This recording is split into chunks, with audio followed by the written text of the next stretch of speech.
Alright guys, so I'm going to be recording while driving, but this will be our first official podcast video post on this page. I am Enicia James. Nice to meet you. And I'm just about to get y'all up in my business, honey, okay? As you'll find out, I have 3 chronic disorders, situations that I am managing right now. And I am just leaving from my dietitian's office. And she is amazing. She's also a believer in Jesus Christ. And this has been, she's a part of my team that I have constructed to help me understand what I have going on and then really truly get to the root of treating what's happening in my life. And so, put my blinker on. I am diagnosed with a chronic kidney disease that is genetic. It's not chronic kidney disease though. It is autosomal tubulo interstitial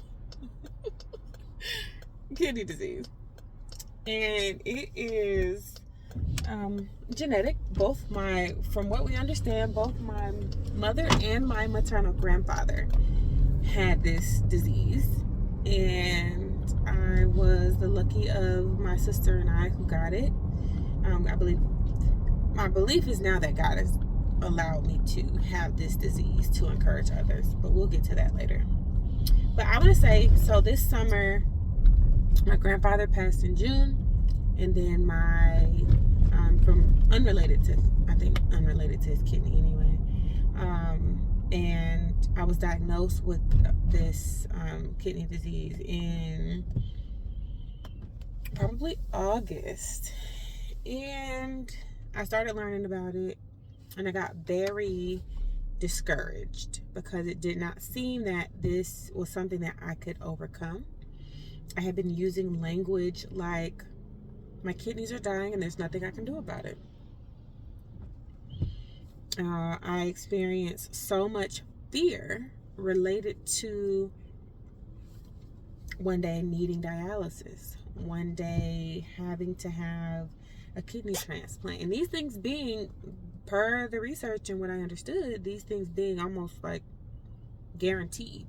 And so I've been really down since June. And my grandfather died in July, but he was sick and pretty much dying for a month. And it had taken a toll on me that feels a lot like depression. I'm also a clinician, and I understand mental health.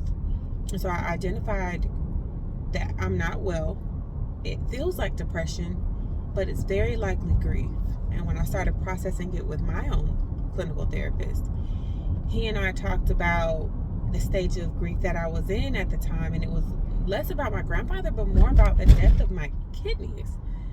I was grieving the idea of the life that I would have as a young person. I'm 36. I was grieving the life that I thought I should have without a major medical issue.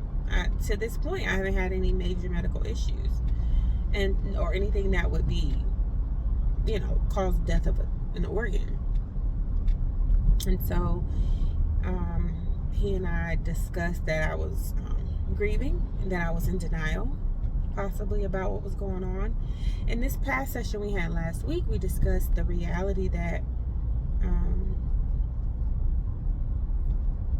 I also have a diagnosis of polycystic ovarian syndrome, and PCOS is a very common diagnosis. It's actually one of the most common endocrine disorders amongst women internationally, and so it's not uncommon. But with lifestyle changes, diet and exercise, I was able to, and managing my stress, I was able to not heal my body, but significantly reduce the impact of PCOS on me, symptomology wise, and even having regular periods. So I felt in control of that, and same with ADHD. When I'm healthy, my mind is clear. When I'm praying, when I'm fasting, like my body is in alignment with what. And this car is on my behind, y'all. I don't know what you want from me. My mind and body are in alignment when I am living a healthy lifestyle. And so I was overwhelmed, and I processed this today with my dietitian, the one that I just left. I just processed with her as well how my motivation has been low. I spoke with my weight loss coach earlier.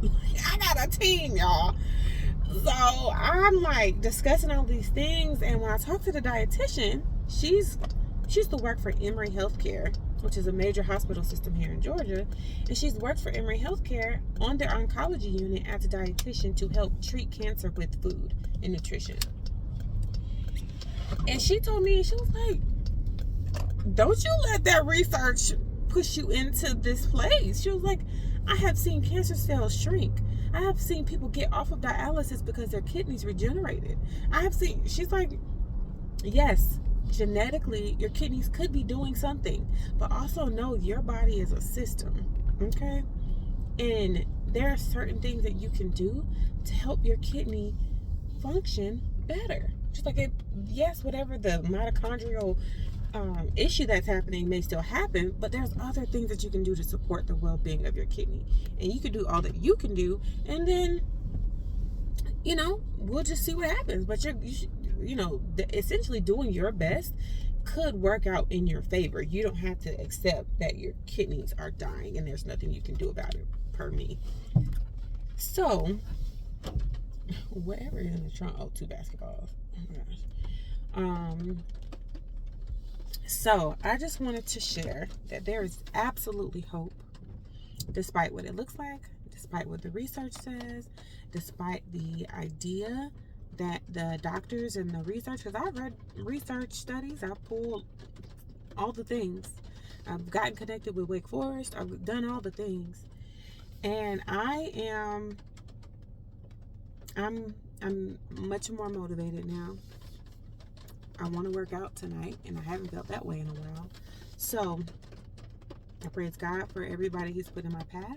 I praise God for, even at this point, I have to believe that He has allowed me to understand what my kidneys are doing, and I want to give Him the glory. I don't want to sit on this as something that can defeat me, and I believe that I can overcome it, and I will. And I'm really, really grateful for this platform where I can share my experience with the hope of encouraging you guys that anything is possible with Christ. Anything is possible with some determination and some understanding. Our nutrition, the food that God has given us, the physical ability that we have, even if it's minimal, whatever your ability is to move, drinking water, hello kidneys, we are more than capable with all the resources that He's given us to be well. As you can hear, it's now raining, so I'm gonna go, and I'll see you in the next one.